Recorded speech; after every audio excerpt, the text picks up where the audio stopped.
Madam আপনি একদম চিন্তা করবেন না, ফ্রিতে খাবার খেয়ে এখান থেকে চলে যাবে সেটা আমি হতে দিব না।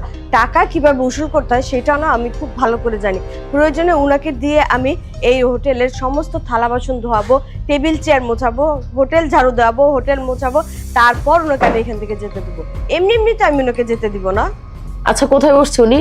ম্যাডাম ওই যে ওই টেবিলে বসে খাচ্ছে। আচ্ছা, তুমি একটা কাজ করো, ওনাকে ছেড়ে দাও। ম্যাডাম আপনি এটা কি বলতেছেন? আজকে যদি এই বৃদ্ধ মহিলাকে ফ্রি খাওয়ান দেয়, উনার দেখা দেখি কালকে আরো 10 জন এসে আপনার হোটেলে খাবে, আপনার ব্যবসা তো দেউলিয়া হয়ে যাবে, তখন তো আপনি পথের ভিখারি হয়ে যাবেন। দেখো, হোটেলটা আমার, বিজনেসটা আমার, আমাকে বুঝতে দাও। আর তাছাড়া ওনাকে দেখে মনে হচ্ছে না যে উনি এখানে বাটপারি করতে এসেছে।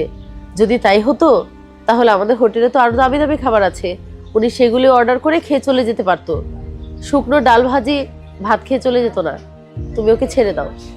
আর তাছাড়া দেখো, এই যে আজকে আমি এত বড় একটা হোটেলের মালিক এমনি এমনি হইনি। কোনো একদিন এই ঢাকা শহরে আমিও এসেছিলাম খালি হাতে, জানো, রাস্তায় দাঁড়িয়ে একটা সিঙ্গারা খেয়েছিলাম, সেটাও ফ্রিতে।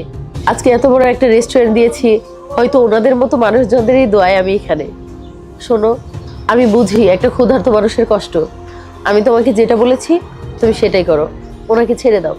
ম্যাডাম আমি মানছি যে গরিব মানুষের দোয়ায় আজকে আপনি এত বড় হয়েছেন, এত বড় একটা হোটেলের মালিক হতে পেরেছেন, কিন্তু এইভাবে ফ্রিতে খাবার খাওয়ালে তো আপনি পথের ভিখারি হয়ে যাবেন, আপনার ব্যবসা একদম চাঙ্গে উঠে যাবে। এটা তো আপনার বোঝা উচিত ম্যাডাম। আচ্ছা, তুমি এত কথা বলছো কেন?